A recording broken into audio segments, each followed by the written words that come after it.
I think for we've always sort of done what we've sort of always maintained for the what's been going on, and like always pushing forward for every record that we were doing. I guess the thing that feels really good right now is that American Idiot is. I think when you're this far into a career, whatever you want to call it, like 15 years, it just feels really good. The older that you get, you learn to appreciate things like this a lot more. What's going on with American Idiot and the success of it. It just this feels like a whole new thing. It's in a weird way. I mean, it could be considered that way. It feels like a whole new thing because we're more. I think I'm certainly more comfortable in my own skin right now than I was back then. Yeah. And this this record was. It wasn't running on just adrenaline, but it was running on a lot of thought and a lot of hard work and adrenaline. So that's kind of where we're at with this one. It's a whole different time of our life right now. Yeah. I would never I don't know. I think that for our fans that have always been there through the years after Dookie and after the success of Dookie, I would never consider what's going on right now a quote-unquote comeback, just because I wouldn't want to insult those fans who've always stuck with us. I mean, no matter where we are or what stage in our career that we're ever at, it's very important for us to that's just appreciate everything and appreciate where you're at that time. Yeah, we were just young, and it was playing stadiums was new back then. Yeah, I mean, we've had a lot of shows in between those 10 years, Yeah, I think we're more comfortable because we know we're a much better band than we were 10 years ago. We're a better live band. We've got more material. We can do a lot of different things live now, and so that I think when people come see us now, they see long shows and they see us, it's like crazy and fun, and it's kind of ebbs and flows throughout the live set. Yeah, I consider Trey being our original drummer. I think we flip-flopped for a couple of years, just trying to find the right person, and we're so then as soon as Trey got in the band, that's when we got an identity. Yeah, I think musically. And that was for Kerplunk, and that was sort of the beginning of Green Day, the way I like to consider it. Well, we booked our own shows. We booked our own tours. Everything was sort of done through an underground kind of network of friends and people that were friends of friends. And then just started playing anywhere and everywhere. Whether it was we would play in people's garages, we would play in backyards. We would play clubs that would have all ages venues. That in America, it's 21 and over for a lot of different clubs. So and we ended up we were on Lookout Records, who did a great job for us, and it was a real independent and sort of surrounding what was going on in the bands and in the Bay Area at that time. Yeah, it's it was definitely the punk rock community for us was it's what we grew up in. It's it's been a great source of education and fun throughout our lives, and it's definitely that's ground zero for us. That's where we started, but as individuals and musicians, we've grown forward also. Oh, my instrument? Well, the first song that me and Mike ever played together when we were 10 years old was Crazy Train by Ozzy Osbourne. What about you, Trey? I'm a drummer. I don't play songs.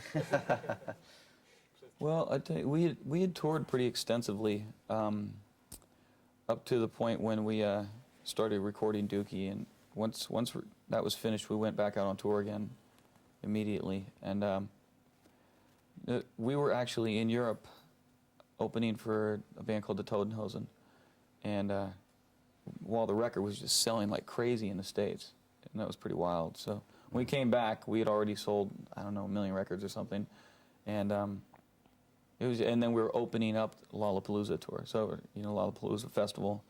So that was us, and then we had sold more records than everyone on the festival, which was really funny. It was pretty cool.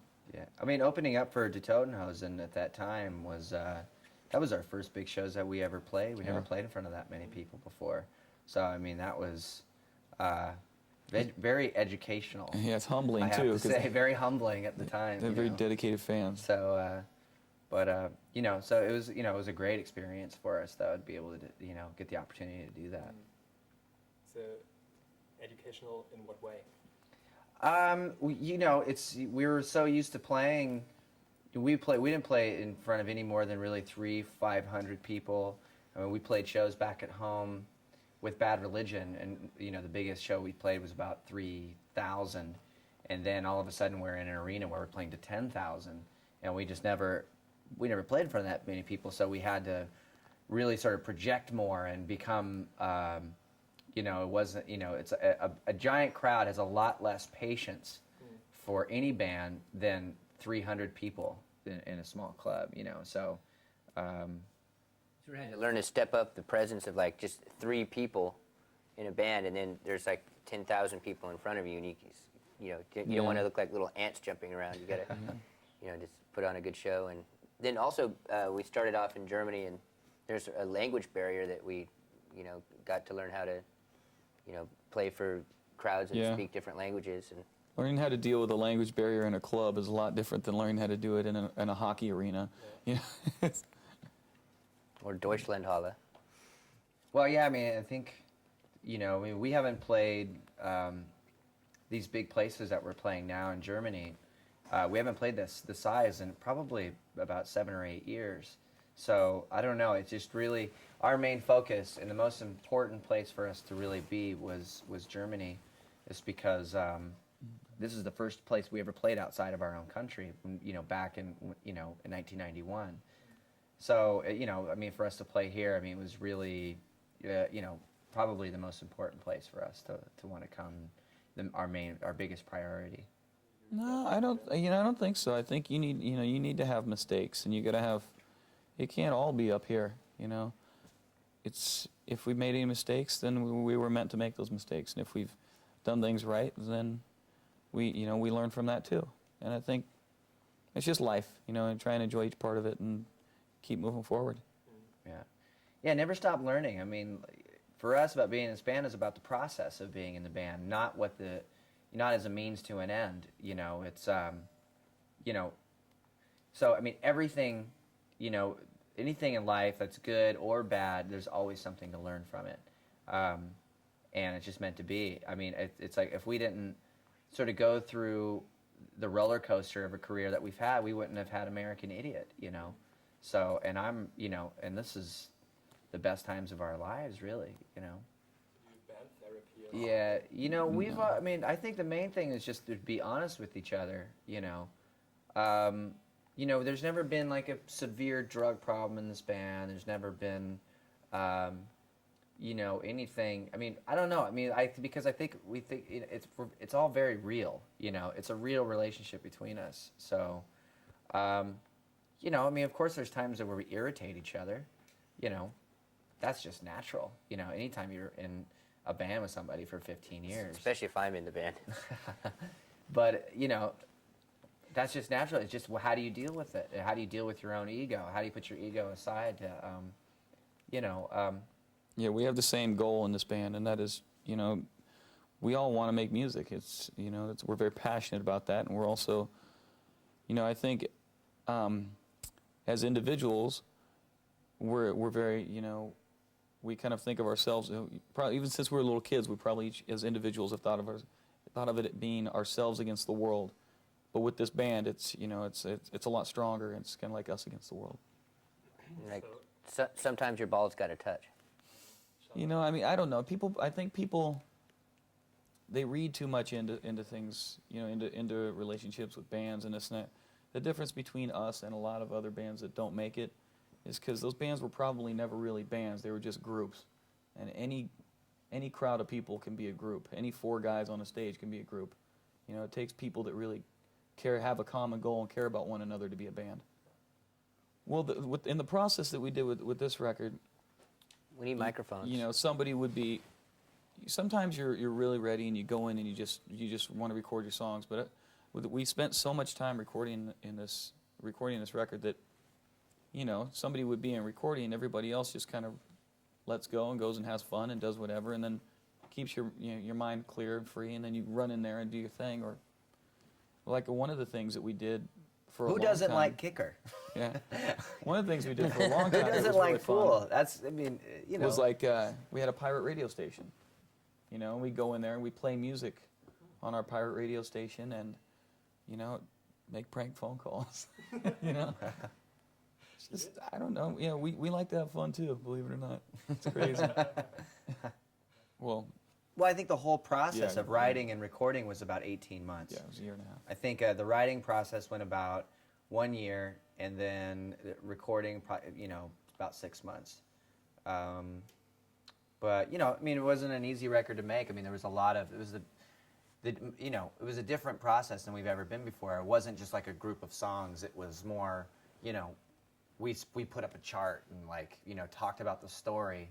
In a lot of ways, I think it was more like kind of writing a script in a weird way, just like talking about everything. And there was no idea was considered a bad idea. It was just, you know, it was all, you know, it was a really collaborative effort between the three of us just to, you know, keep coming up with material all the time. I mean, we have so much stuff that didn't actually make the record, you know, that we could put another record out just with that alone. So, but it was, you know, I mean, the process was great. Yeah, I mean, right now we wrote a treatment, and we're starting to talk to writers. I mean, it's actually in development right now. So, I mean, kind of started out as just something that was more of a dream, and, you know, now it's actually turning into a reality. Only the nude scenes. Yeah. No, you know, we don't know that right now. It's too early to tell. Yeah, the important thing is just getting the script right. As long as they give us like the megaphone things, we could walk around the set and say, "You're doing it wrong." Listen to the record. That'll be cool. Yeah, well, it's our biggest downloaded single ever, and it's still #1 in in iTunes. It's kind of international, but and it's been #1 for like a month and a half or something. So we just, you know, it's a start. Just, you know, give those proceeds to the American Red Cross, and, you know, because they're probably the most direct, you know, means of help that we thought of, just like a knee-jerk reaction from the downloads. It's from all the downloads, but it's been our most successful download to date. I mean, the thing is just doing really, really well, and, you know, like Trey said, it's a starting point. You know, this is going to be something that's going to need a lot of help for a long time. It's going to take a global effort, and this is just, ideas are just now starting to come together. I'm sure there's going to be concerts and all sorts of stuff. You know, so this is just something we wanted to do on our part. I think it's Boulevard of Broken Dreams. It's a completely new direction than we've ever really gone in a song, and I don't know. It's just really exciting that, you know, people are really catching on to it, and you know, I mean, I think anytime you do something that's new, that's a bit frightening, and but also you feel good about it at the same time, because it's going completely against any sort of formula that you've done before. You know, I think that's the most exciting stuff, that you're really you're onto something new. Yeah, I mean, there's some people that you know, kind of go the wrong direction. We didn't, you know, it's not like for us that we're, you know, the one thing I love about this record so much is that it's you know, there's no novelties attached to it. There's no cover songs. We didn't turn into a heavy metal band. We didn't turn into an emo band or a garage band. I mean, we still maintained being, you know, maximum Greenday, but, you know, to take on our own direction and to take that, you know, that sort of power pop edge that we do and make it just a step further, and, you know, create our own thing and do our own thing all the time. That was what was really important to us, is to, you know, to sort of stick out and be just be Green Day and not try to take on what anybody else is doing. Hallelujah. Yeah, I think so. Well, it's, you know, it's kind of like I say that this, you know, this band is a democracy with an elected leader. You know, it's like we choose to run this band the way the way we do. And you know, I mean, I think that when something's working like this, we don't, you know, don't try and fix it. It's not broken. Always.